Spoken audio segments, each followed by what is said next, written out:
اسے کہتے ہیں امت دعوت. چاہے وہ امت اجابت ہو جو لوگ اس دعوت کو قبول کر لیں اسے کہتے ہیں امت اجابت. چاہے وہ امت دعوت ہو، امت دعوت اسے کہتے ہیں کہ امتیوں کی دعوت سے جن لوگوں نے ایمان کو قبول کیا. تو یہ بات مجھے یاد آ گئی، بڑی دلچسپ ہے. میں اور آپ امت بطور امت خیر کیسے ہیں؟ عقیدہ سننے کے لیے آپ تشریف لائے نا، عقیدہ سننے کے لیے، تو پھر یہ بات آپ کے لیے بڑی دلچسپ ہوگی. جو شخص یہ سمجھتا ہے کہ بھائی میرے لیے تو صرف قرآن و حدیث کافی ہے،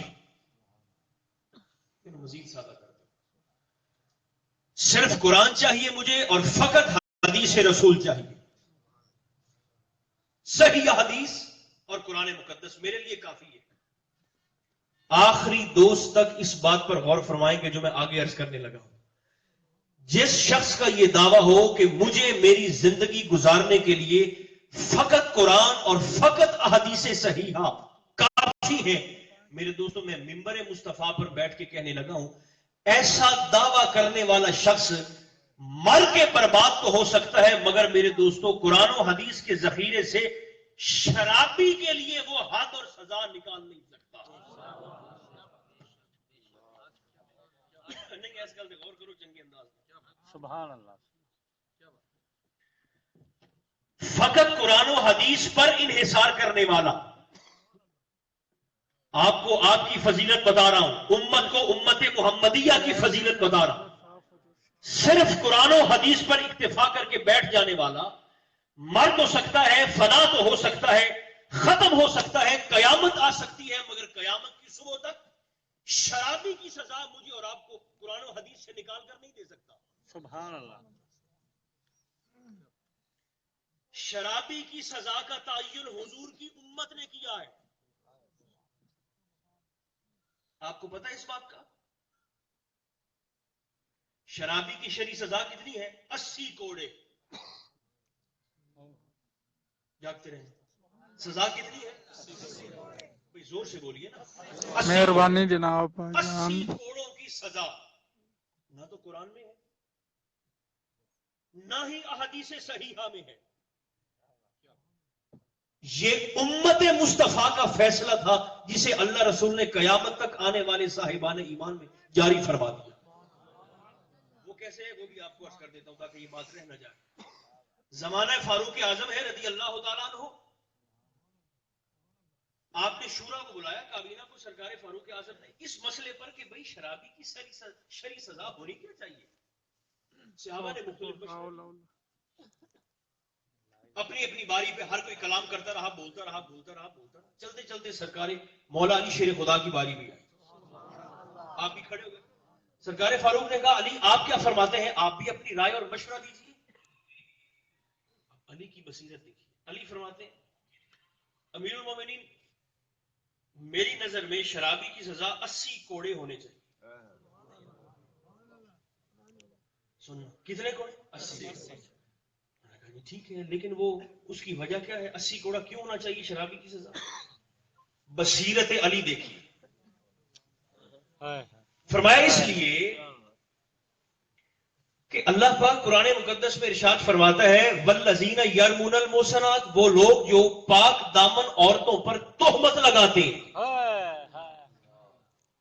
اور پھر اپنی گواہی کی صداقت پہ 4 لوگ نہیں لا سکتے، تو اللہ فرماتا ہے انہیں 80 کوڑا مارو. جو کسی پاک دامن پر الزام لگائے اور پھر اپنے الزام کو ثابت نہ کر سکے، اور ہمیں دے رہا ممبر مصطفیٰ تہمت لگائے کسی پاک دامن مرد پر یا کسی پاک دامن خاتون پر، اور وہ الزام لگانے والا اپنے الزام کو ثابت کرنے کے طور پر 4 گواہ نہ لا سکے، اللہ فرماتا ہے اسے 80 کوڑا مارو. جناب علی فرماتے ہیں چونکہ الزام لگانے والا لوگوں کی عزت سے کھیلتا ہے، 80 کوڑا ہے اس بندے کے لیے جو کسی کی عزت سے کھیلے، اس سے چونکہ لوگوں کی عزت محفوظ نہیں ہے 80 کوڑا. علی فرماتے ہیں جو شراب پی لے باہر تو باہر رہ گئے، اس کی اپنی عزتیں اس سے گھر والی محفوظ نہیں رہ سکتی. کیا بات بولو تو صحیح. کیا بات شراب پینے والا عقل معاف ہو جاتی ہے, حواس کھو بیٹھتا ہے, پتہ نہیں یہ میری ماں ہے, بیوی ہے, بہن ہے, بیٹی ہے, خرافات بکتا ہے.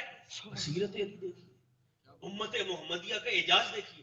علی فرماتے ہیں کہ چونکہ الزام لگانے والا بھی عزتوں سے کھلواڑ کرتا ہے, سزا 80 کوڑے, اور دوسری طرف شراب کا پینے والا بھی لوگوں کی عزتوں سے کھلواڑ کرتا ہے. فرمایا میں کہتا ہوں عمر, اس بندے کے لیے بھی 80 کوڑا سزا ہونی چاہیے. سر کرنا تھا. پورے کے پورے اصحاب رسول جو اس وقت موجود تھے, انہوں نے علی کی بات پر اتفاق کیا, اور تب سے لے کر آج تک شرابی کی سزا امت محمدیہ میں 80 کوڑا بنی. یہ حضور کی امت کا اعجاز ہے. اسی کو اجماع کہتے ہیں. کیا کہتے ہیں؟ اجماع. شاید یہ بات آپ کے ذوق کی نہ ہو, لیکن میں نے تو عرض کر دی. سبحان اللہ. اسے نو اجماع اخدن اجماع. اور میرے دوستو, مجھے اور آپ کو تو اندازہ نہیں ہے کہ ہماری قدر و منزلت کتنی ہے اللہ رسول کی بارگاہ میں. سرکار دو عالم علیہ السلام تشریف لائے, سیدہ عائشہ صدیقہ رضی اللہ تعالی عنہا کے حجرے میں آپ کے گھر تشریف لائے حضور علیہ السلام. اس حدیث پاک پر غور فرمائیے گا. اور اب عائشہ صدیقہ ایسے تشریف فرمائے, شکریہ, تشریف فرمائے. آپ نے عرض کیا آقا آج میرا دل چاہتا ہے کہ آپ میرے لیے کوئی بڑی خاص سی دعا فرما دیں. حضرت عائشہ حضور سے حضور کو بڑی پیاری سی اور بڑی خاص سی دعا آقا آپ میرے لیے اللہ کی بارگاہ میں مانگیں. حضور سرکار نے ایسے اپنے ہاتھوں کو اللہ کی بارگاہ میں اٹھایا اور دعا فرمانے لگے, اللہم اغفر لعائشہ ما تقدم من ذنبها وما تأخر ما اسرت وما اعلنت. مولا عائشہ کے اگلے پچھلے ظاہری باطنی پوشیدہ خفیہ چھپے ہوئے ظاہری اگلے پچھلے مولا عائشہ کے سارے گناہ معاف فرما. جو دوست خاموش ہیں وہ ذرا اس دعا کا اثر دیکھیں. جب حضور نے یہ دعا اما عائشہ کے متعلق کی, سیدہ عائشہ صدیقہ ام المومنین پر اس دعا کی اتنی خوشی کی کیفیت طاری ہوئی, زمین پہ لیٹ گئی اور خوشی کے بارے لوٹ پوٹ ہونے لگی. حضور نے دیکھا, سرکار نے فرمایا عائشہ یہ کیا کر رہی ہو؟ عرض کی آقا میں خوش ہوں, آپ نے اتنی بڑی دعا میرے لیے کر دی, میرے اگلے پچھلے ظاہری باطنی سارے گناہ معاف ہو جائیں. سرکار مسکرائے. حضور نے فرمایا عائشہ اس دعا پر تو بڑی خوش ہے جو میں نے مانگی ہے. حضور بڑی خوش ہوں. فرمایا عائشہ یہ دعا جو میں نے تیرے لیے آج کی ہے نا تیرے کہنے پر, فرمایا یہ میں اپنی امتیوں کے لیے ہر روز کرتا ہوں. سبحان اللہ. سبحان اللہ. نعرہ رسالت. حضور دے امتی ہون تے مانے ہاتھ اٹھا کے اونچی بولے نعرہ رسالت, نعرہ رسالت, نعرہ رسالت, نعرہ رسالت.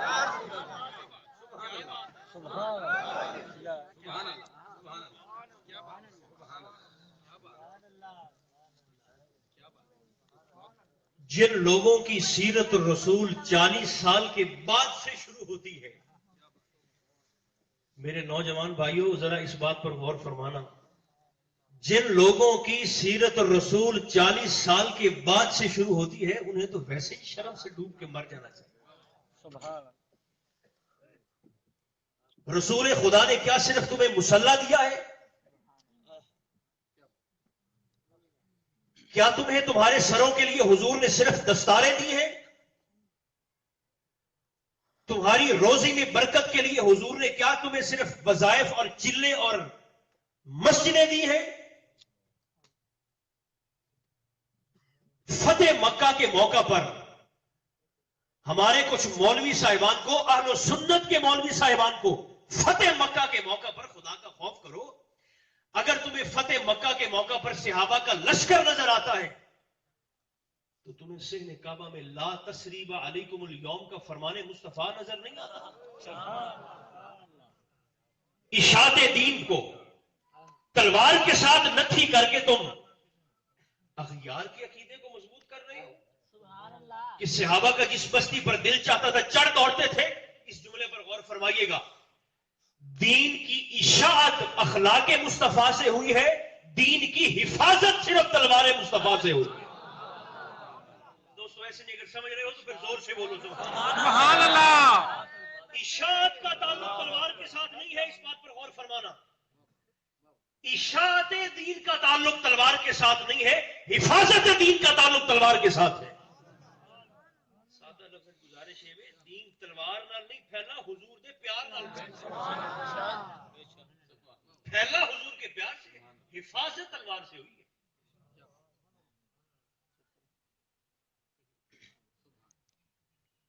سرکار مجھے اور آپ کو صرف مسلح تو دے کر نہیں گئے.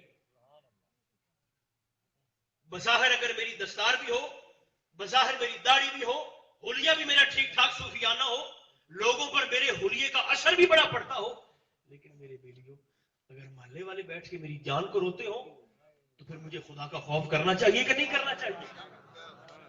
نماز میری ایک نہیں پہ چھوڑتی. حضور نے ایک دن صحابہ سے پوچھ لیا، صحابہ میری امت کا غریب ترین شخص کون ہے بھلا؟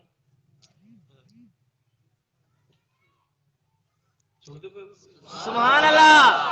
حضور نے صحابہ سے میری امت کا غریب ترین شخص کون ہوگا؟ کچھ صحابہ نے کہا حضور جس کے پاس کھانے کے لیے روٹی نہ ہو. فرمایا نہیں بھائی. حضور جس کے پاس رہنے کے لیے گھر نہ ہو. فرمایا نہیں یہ بھی نہیں.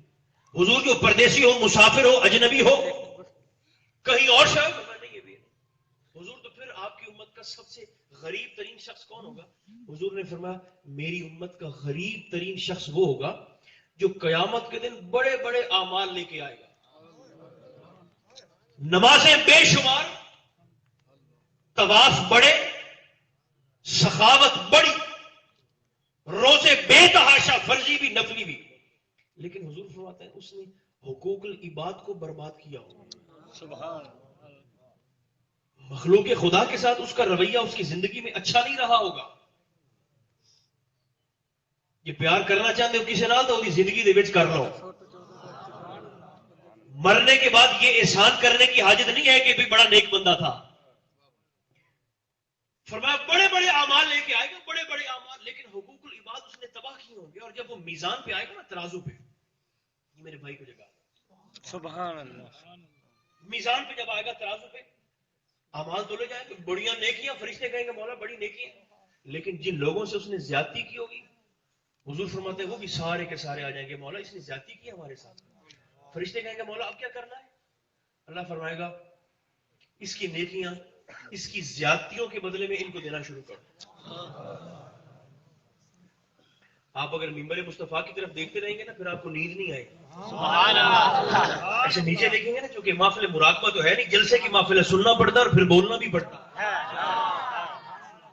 نیکیاں دیتے رہے دیتے رہے دیتے رہے دیتے رہے، فرشتے جب دے کے اس بندے کی ساری نیکیاں حضور فرماتے ختم ہو جائیں گی، لیکن وہ تقاضا کرنے والے ابھی بھی کھڑے. فرشتے کہیں گے مولا آپ کیا کریں؟ اللہ فرمائے گا اب ان کے گناہوں کو اس کے سر پہ لادنا شروع کرو. ایک لحظے واسطے تصور کریے نا تو روح کم جاندی ہے. جس نے ساری زندگی زنا نہیں کیا، لوگوں کے زنا اس کے سر پہ پڑ رہے ہیں. جس نے ساری زندگی شراب نہیں پی، لوگوں کی شرابیں اس کے سر. جس نے ساری زندگی سود نہیں کھایا، لوگوں کے سود اس کے سر پہ چڑھے ہوئے ہیں. سارے گناہ لا دیے جائیں گے. اللہ فرمائے گا جی، فرشتے کہیں گے مولا اب اس کا حساب برابر ہو گیا. نیکیاں گئیں، گناہ سر پہ آ گئے. صحابہ بیٹھے ایسا سن رہے حضور اب کیا ہوگا؟ تو حضور فرماتے ہیں اللہ فرمائے گا کہ اس بندے کے ہاتھوں کو ایسے سر کے پیچھے باندھو اور انہی گناہوں کے بھار اور بوجھ کے ساتھ اس بندے کو جہنم کے شعلوں میں دھکا دو. تو سرکار نے فرمایا وہ ہوگا میری امت کا غریب ترین شخص.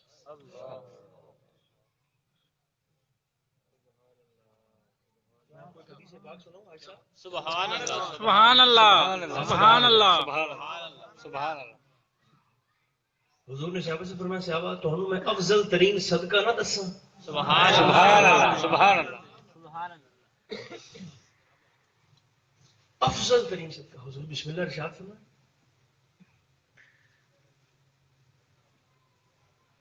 سرکار نے فرمایا افضل ترین صدقہ یہ ہے کہ اگر کسی کی بیٹی کو طلاق ہو جائے اور طلاق کے بعد وہ اپنے ماں باپ کے گھر آ کے بیچاری بیٹھ جائے، حضور فرماتے ہیں اس طلاق یافتہ بیٹی پہ مال خرچ کرنا افضل ترین صدقہ. سبحان اللہ. سبحان اللہ.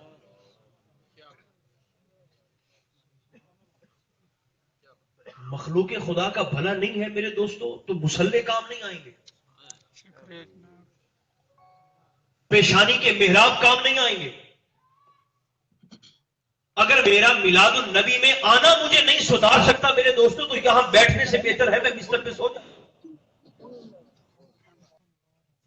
اگر میں اصلاح نہیں کر سکتا اپنی تو میں آگ لگا دوں اپنی تعلیم میں قرآن و حدیث کے نسخوں کو. اگر میں اور آپ خود کو سدھار نہیں سکتے میرے دوست، اگر لوگوں کے لیے برداشت کا ہمارے اندر حوصلہ اور ضرف نہیں ہے، مخلوق غصے میں جانور بن جاتے ہیں، غصے میں جانور بن جاتے ہیں. بیوی کی تمیز ختم ہو جاتی ہے، اہل خانہ کی تمیز ختم ہو جاتی ہے. ایک صحابی حضور کی بارگاہ میں حاضر ہو گئے، اوصینی یا رسول اللہ، حضور میں نے تو کوئی نصیحت سے فرماؤ. سناؤ آپ کو سرکار نے کیا نصیحت؟ حضور کوئی نصیحت فرما دی، سرکار نے فرمایا نصیحت یہ ہے لا تغضب، غصہ نہیں کرنا.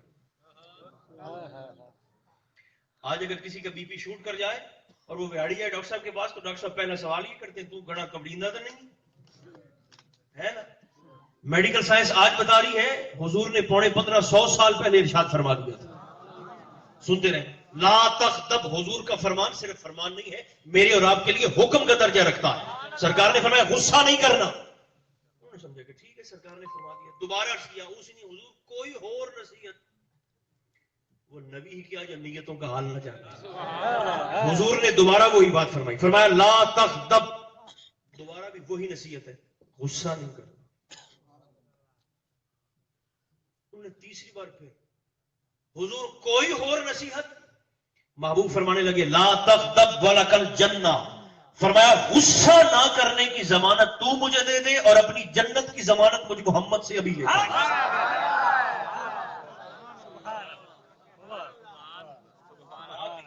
سے کرتے ہیں جو سفید بالوں والے بزرگ ہیں جڑے عمر ہٹائی بیٹھے ہو، ایڈی اگ پیٹرول تے ڈیزل نہیں لائی، ایڈی اگ زبان لائی. سبحان اللہ، بولو تو صحیح سبحان اللہ.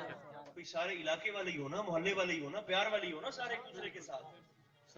ہمارے 50% مسائل کا خاتمہ ہو جائے اگر صرف میری زبان ٹھیک ہو جائے. سبحان اللہ.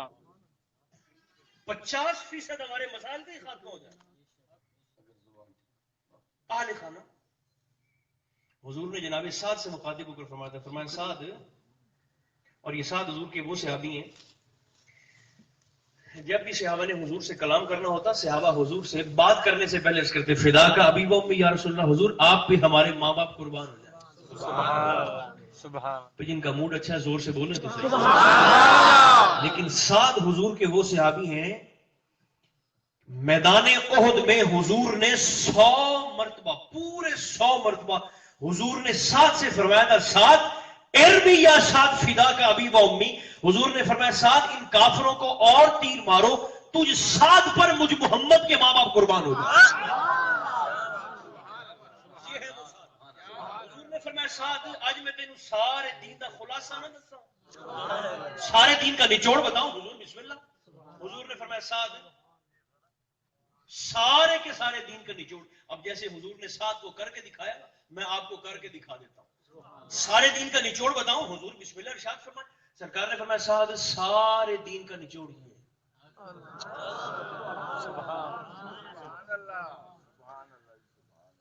فرمایا جو تمہارے جبڑوں کے درمیان میں ہے اور جو تمہاری دونوں ٹانگوں کے درمیان میں. ایڈا حیال نبی حضور نام ہی نہیں لیا، شرمگاہ اور زبان. فرمایا ان دو چیزوں کی ضمانت تم مجھے دے دو اور اپنی جنت کی ضمانت مجھ سے. لیکن گلاں سننے بڑی میٹھیاں لیکن میرے دوستو کرن واسطے بڑا حوصلہ چاہیے. دیکھیں نا اگر یہاں کھڑا ہو کر مجھے کوئی شخص گالی دے دے تو اتنا حوصلہ میں کہاں سے لاؤں کہ اسے کہوں بھئی یا اللہ تیرا بھلا کرے. ایسا ظرف کہاں سے لاؤں. ابو ایوب انصاری حضور کے صحابی ہیں، میزبان رسول مدینہ منورہ میں پہلے حضور کے میزبان. سر اٹھائیے.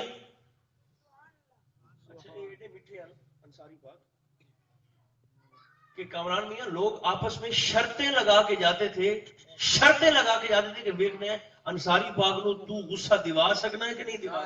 سبحان اللہ سبحان اللہ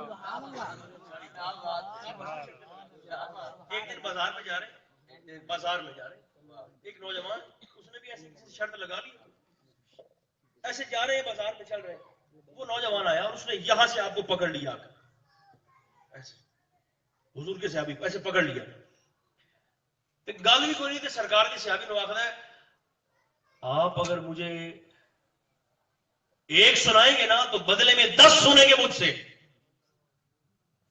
جانتا ہو یا نہیں، رستے میں پکڑ کے آپ ایک سنائیں گے نا 10 سنیں گے، آپ روک گئے، آپ نے فرمایا تو اگر مجھے 100 بھی سنائے گا نا تو بدلے میں ایک بھی نہیں سنا۔ سبحان اللہ سبحان اللہ کیا بات وہ دی ہوش نہیں بڑی، آپ نے ایسے آپ چلتے رہے، وہ بھی آپ کے ساتھ دے گالیاں دے گالیاں، آپ تو ایسا ہے، تیرا باپ ایسا ہے، تیرا خاندان ایسا ہے، تیرے فلاں ایسے ہیں، تیرے فلاں دے گالیاں بے گالیاں بڑے بازار میں، آپ چپ کر کے چلتے رہے۔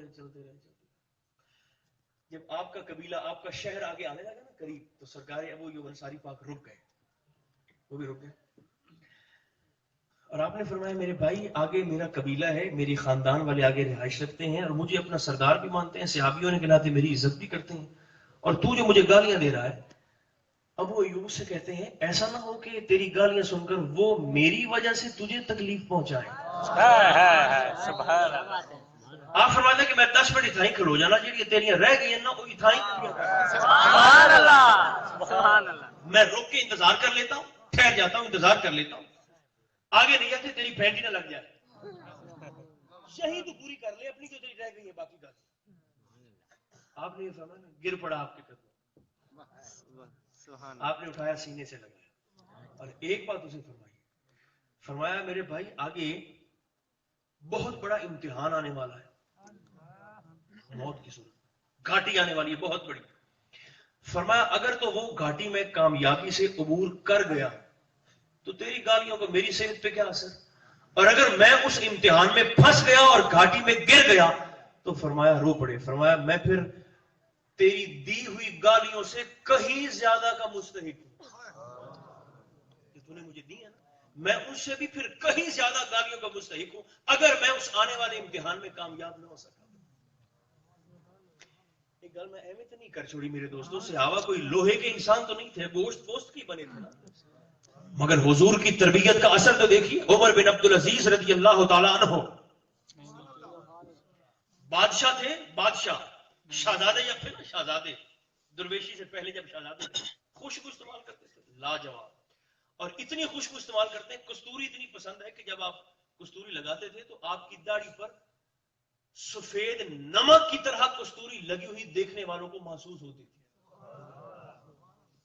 ایڈے شوقین خوشبو تھے، اور لباس ایسا کہ سبحان اللہ، مگر جب وصال ہونے لگا